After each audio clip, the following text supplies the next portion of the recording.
Welcome back to the Nuggets of Gold podcasting YouTube channel. Today, I am here with the Always Compete podcast. I have Sam and Mike DeFran. They're both Seahawks fans, and we're going to be doing a little bit of some NFC West predictions. So I'll let you guys start it off. Just kind of give your quick rundown on the division, and then we'll talk about, we'll get into team specifics, mostly the Niners and the Seahawks a little bit more after that. But just real quick, what are your thoughts right now, Mike? Well, I think my first thought is there are legitimately three teams in this division that could win the Super Bowl this year. Sorry, Arizona, you're just not with the rest of the cool kids. I think San Francisco, it's Seattle, and Los Angeles all can stake their claim as legitimate contenders.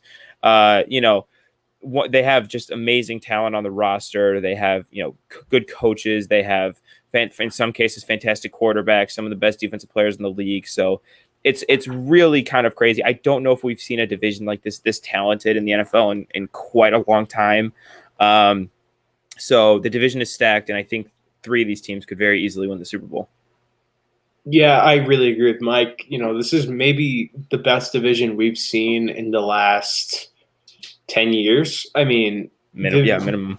This is a stacked division. I mean, I don't really think that Arizona's all that, like Mike said, but I think that the 49ers, Seahawks, and Rams are all like legitimate NFC, like not only NFC contenders, but Super Bowl contenders as well. So that's really just my thoughts on the division. It's the toughest division in football. It's definitely going to be the most interesting division to watch in football, and I'm here for it. But that's my rundown on it. Okay, I partially agree with you guys. I'll say this: I don't think that the Seahawks are Super Bowl contenders. I think they're going to make the playoffs.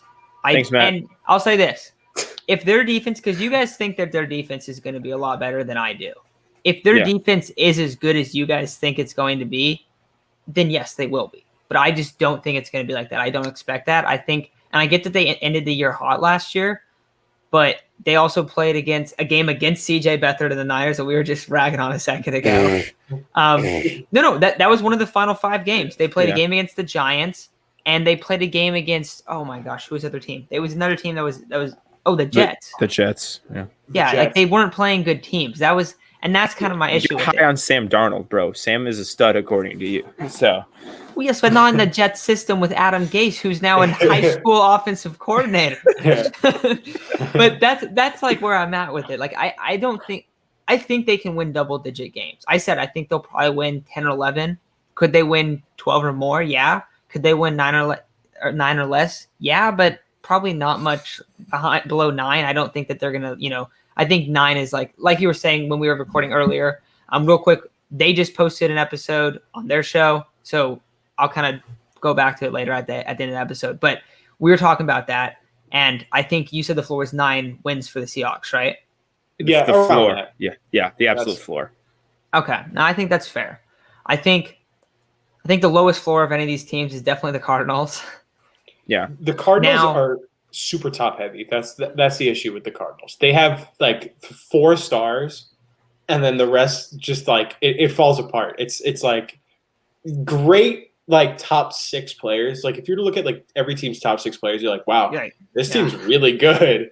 But then you look at everything else, and it's just like Cliff Kingsbury. This is garbage, dude. Bad OC. So bad. I mean, bad head coach, a bad OC, bad offensive line besides Rodney Hudson. Not a good running game. Not a great secondary. Not good receivers. Not good receivers outside of D-Hop. Yeah, not good corners. Not good corners. Buda Baker is a stud, but Buda Baker's probably the second best safety in the division. I will say this to give the Cardinals some credit. They will have a really good passing attack. Kyler's good. Kyler is a phenomenal player, and if they were to have a full 17 games of J.J. Watt and Chandler Jones, that is about as nasty as it can possibly get. Because Chandler Jones is so underrated, and I was just telling you guys the problem with J.J. Watt is that he's not not performing, it's that he doesn't play. Like that's the issue. Like he's missed so many games. If he's healthy, and that's a huge if, but I will say like the upside, like they could totally make the playoffs. They could be a great team. Yeah, they can. Will they? I would probably lean no. Yeah, no. but they're gonna be around 500 like they were last year. Yeah, Mhm. and Yeah. and they choked pretty. Like they were like 6-3 at one point last year. They choked the second They half pretty hard. led after they beat Buffalo on Hail Murray. They led the division, That's still crazy and to think then about. they did not. And then I think they won. I think they went like 3-6. The rest Yeah, of the they season could- was like 3-5 or something like that. Yeah. It was crazy, but that I mean, they're getting pretty overrated because, like I said, whenever you look at a team and you see, oh, DeAndre Hopkins, Chandler Jones, J.J. Watt, Rodney Hudson, Kyler Murray, you're like, oh wow, this is a really good team. But then everything else, you need to have a supporting cast of players that can also play alongside. And that's why football is different from basketball, where you could have one great player and your team is going to be great.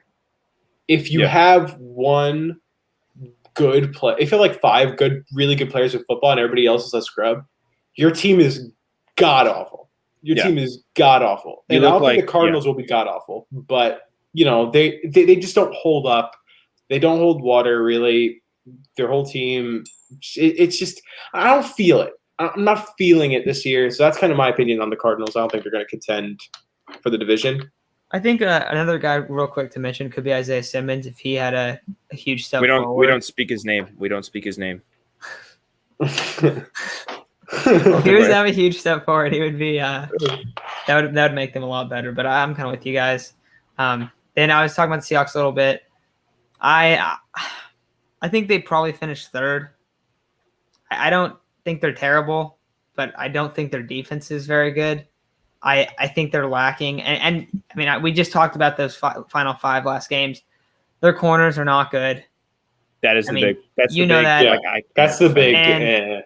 And I think that they're gonna struggle to generate pressure if they're not leaving very like guys isolated, like guys just on the perimeter.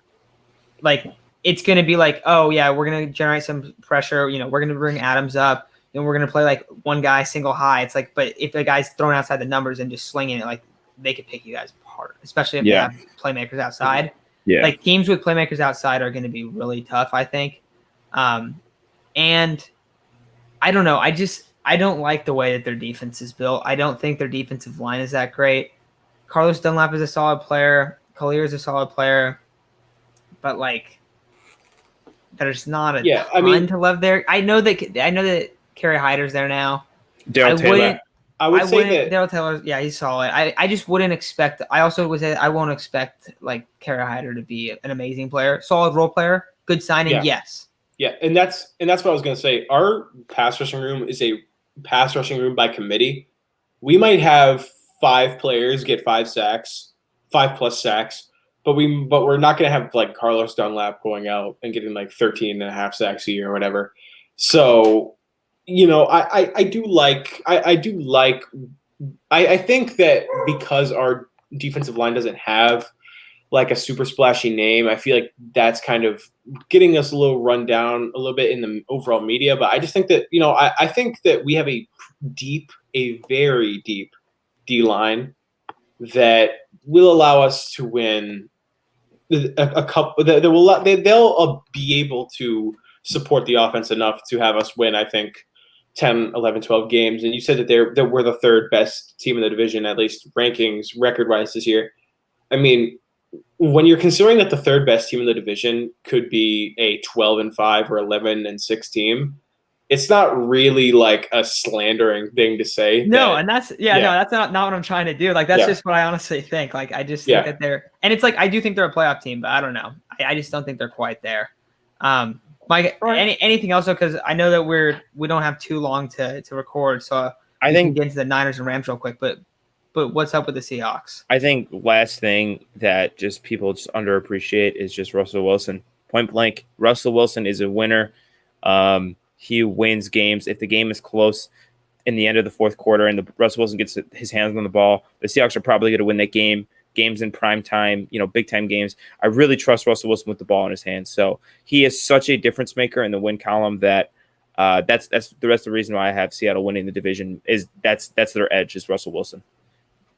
I think Russ is great. I probably would rank him 3rd in the league at quarterback.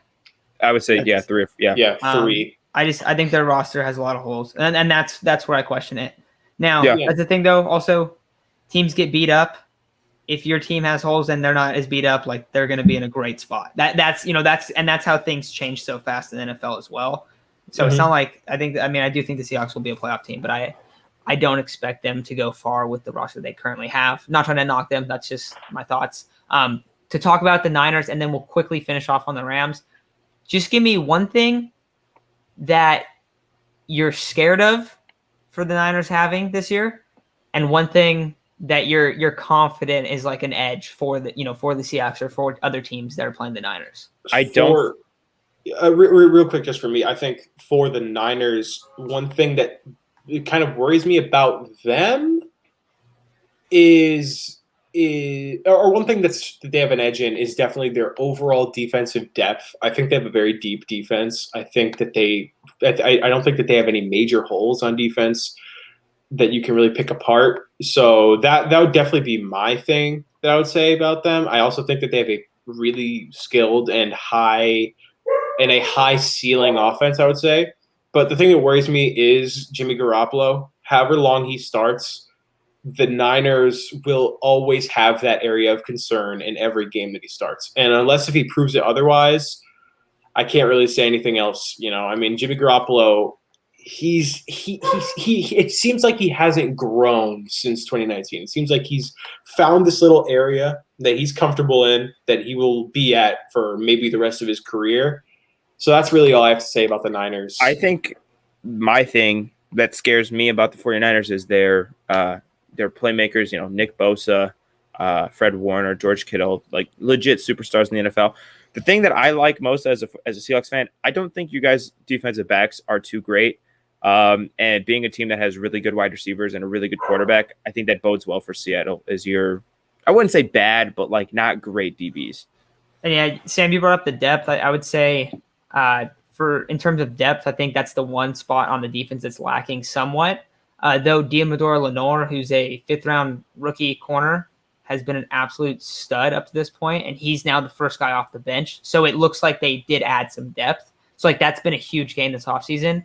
But especially like Mike coming into this year, it's like, oh, you got your starters, and like it gets scary after that. So adding him as like at least one depth piece helps a lot. So if he is that guy that he's looked like early on, because he's been fantastic in preseason and in camp.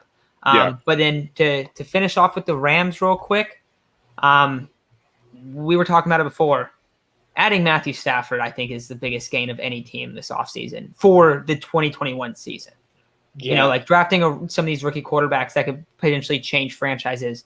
Yes, that's big long term, but for this next year, I think that is the biggest addition of any team. And for that reason, I know they lost John Johnson. I know they lost a few guys. It was John Johnson they lost. Yeah. They kept Leonard Floyd. Troy Hill, Michael Brockers. Those like the main defensive pieces that they lost. They do have some serious question marks on defense, which people don't really bring up. But you have Aaron Donald and Jalen Ramsey, and if those two guys are healthy, your defense is going to be good. No matter what. So the Rams will be scary for sure. Yeah, I mean, just kind of finishing up with the Rams here, like you said, adding Matthew Stafford to a Sean McVay offense with all the weapons they have is it keeps me up at night sometimes. It really does. I mean, Sean McVay is a legitimate offensive genius. We were kind of talking about how he builds off of the Shanahan system. I feel like what he did is that he got the Shanahan system and he made it better. Like he has like the basics of it. He just knows how to make it work. Like no matter who they have, they make it work. I love their receivers. I love their defense. Matt Stafford, if he plays well, they're going to be a very scary team. And that's really all I have to say and add about the Rams. I think they're going to win the division. And that's really all I have to say about it. Yeah. What he said, I just don't think they win the division. I think they're scary good, though. Yeah. Their ceiling is crazy. Their ceiling is like 15 wins, realistically. They could go ballistic and be incredible this year. Yeah. They don't have – depth will be the question. Also, their offensive line is not that great. It's not amazing. Already had injuries to the running back room. Like their running game, if it doesn't look great, they're going to actually end up having to rely on Matthew Stafford probably a lot more than they were expecting to. So it could look a little bit different than maybe people thought early on. But mean, they have the guys to have a great passing arsenal as well. But True. yeah, I think we're running out of time here. So sorry for not a ton of stuff on the Rams, but I think that's going to do it for this episode. If you guys want to check out Mike and Sam's show, it is Always Compete, and I can link it in here. But we also just did a quick segment where we were just, debating like, all right, who's the better team headed into this year, the Seahawks and the Niners, and we went through their rosters and stuff for quite a while. But that's going to do it for today's episode. So thank you all for listening, and thanks Mike and Sam for coming on. For sure. No problem, man. It was fun. Appreciate it.